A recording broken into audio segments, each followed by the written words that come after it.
Good morning, afternoon, and evening to everyone wherever you are in the world. I'm your host, Unchained, and today we have Unchained, where this is a deck that I didn't really consider myself playing because, again, okay, before we start, actually, sorry about the shitty setup. I'm currently in the process of moving, and basically I'm back at my old place where I am basically recording. I didn't have my setup. I don't have a face cam, so basically we're back to when we first started YouTube with a higher camera quality and all that shit. Because this is shot in like I think 60K or some shit like that. 60 HD. But yeah, basically, right, we have Unchained.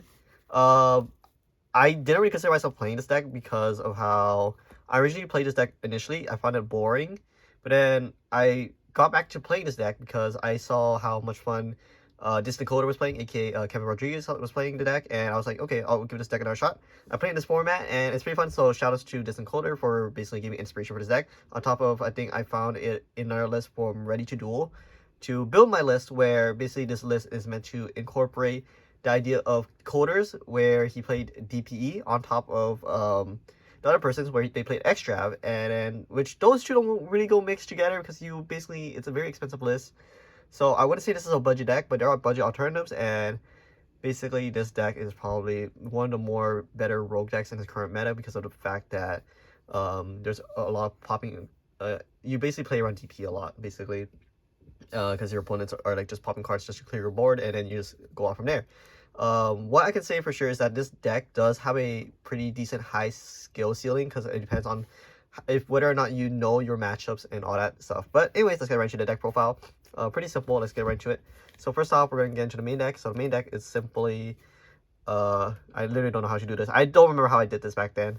3 Aruha, 3 Brikea, 3 Sarama, 2 of the big guys, the souls, and 1 dog. So basically you only play 1 dog because you basically just don't want to draw into him. He's literally a brick. You want to special summon off of the Unchained effects. You're playing 2 soul because you literally want to like draw it at times, sometimes.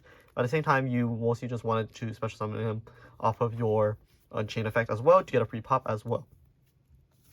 Sarama is a free set special summon. He doesn't really lock you into fiends, which is good. These 2 lock you into fiends, which is kind of bad, but these 2 help you out as well. So a pretty standard Unchained deck for what I can see here. Next up, we're playing hand traps. This is basically a hand trap deck as well.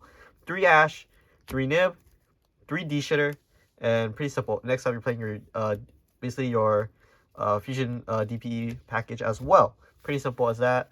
The reason why you're playing D-Shifter in this deck, even though it's kind of a card where it banishes your resources in grave for such as cards such as Abominable or whatever, I remember. The trap that special summons from grave is because your effects when destroyed float. Basically, they can trigger off regardless whether they're banished, and they don't really need to be in grave.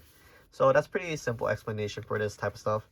But yeah, Nibiru because it just combo the matchups, and then Ash is just a standard hand trap you play as well. This was not, I think this was not in Coder's list because Coder's list was a going second. This was a, so with this list, you can either go first or second. I would say that because it's either a break your opponent's board deck, or you build a deck where you basically make a board for yourself as well. So next up, you're playing 3 Extrav, 3 Prison, pretty simple for your spells, because you are like with you're just 6 spells, 9 spells. You can also play IO in the main deck, but I don't really like IO in the main deck as much, I'll be honest. 3 Escape, 2 Abominable, Abominable, 3 Imperm, 3 D-Berry. D-Berry is very prevalent in this format, and 1 Trap Trick because you're playing a lot of normal traps as well. I found Coder playing this in a side deck. I didn't like that because I like the fact that you can also play this in the main deck, which is a lot better because of access to all your traps and all that, and the fact that they'll pop it regardless and do other stuff, especially escape as well. It's insane. D-Bear is also another insane option when you want to play a 4th D-Bear to an extent to have it. So you can basically have your opponent pass turn. An example would be against Virtual Worlds, against Sword Souls, against PK. PK can access XCs or Fusion, whatever, it doesn't matter. Drytron's Rituals. A lot of things you can do in this current format where D-Bear is an insane card, and you need to be able to see it in this deck as well at times. But yeah. So off from there, from the main deck, we're going straight into the extra deck. we're going to 3 rage. I mean, 3 rage, 3 anguish. I mean, 2 anguish, and then 2 abomination. So the reason why I'm playing 2 anguish is because I needed something for the other DP. I just want to cut something real quick. But you will play 3 of this. I'll be honest, right there. 2 unicorn, 1 zero Boros, 1 bomber dragon, and 1 access code. I'm gonna be honest. I might cut 0 Boros because at times you don't really see it. And the fact that you're locked into fiends, I see anguish more because the fact that you can go for KO pop your own anguish, especially someone from grave, is insane as well with any of the link monsters except abomination. I literally don't like abomination as well, where the only reason why you'll go into abomination is because you're locked into fiends. But yeah, that's literally it for the link monsters. Next up, you're playing 2 DPE, very expensive, and 1 Dingirsu. DPE can be used as an exceeding material for Dingirsu, weirdly enough, as well. But on top of that, right, Dingirsu, you can make it with the Disaster and the Soul, right?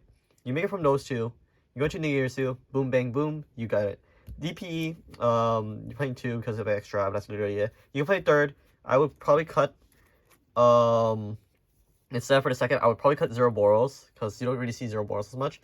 Or you can cut the Bomber Dragon as well, because Bomber Dragon, basically this is your Bomber Dragon now. This is your Bomber Dragon. Literally, even though Bomber Dragon props up the rest of your Unchained cards, I would say DPE also does the same thing. But anyways, guys, that's it for the extra deck. Let's get right into the side deck. The side deck is insane. Side deck is pretty simple. So you're playing 3 Dark Rule No Mores, 1 IO, 1 Feather Duster, 1 Raigeki. I would probably play Penguin instead. I only chose Raigeki because it's funny. 3 Evening, pretty simple. 3 Lancia, even though it contradicts with your D-Shifter, it's something that's nice to have against the Flunneries matchup as well. And the good Arlas for the Flunneries matchup as well, because Flunneries is probably one of the decks that you're going to have most trouble with as well.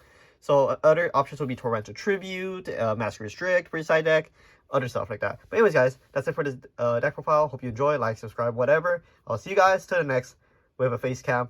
Bye.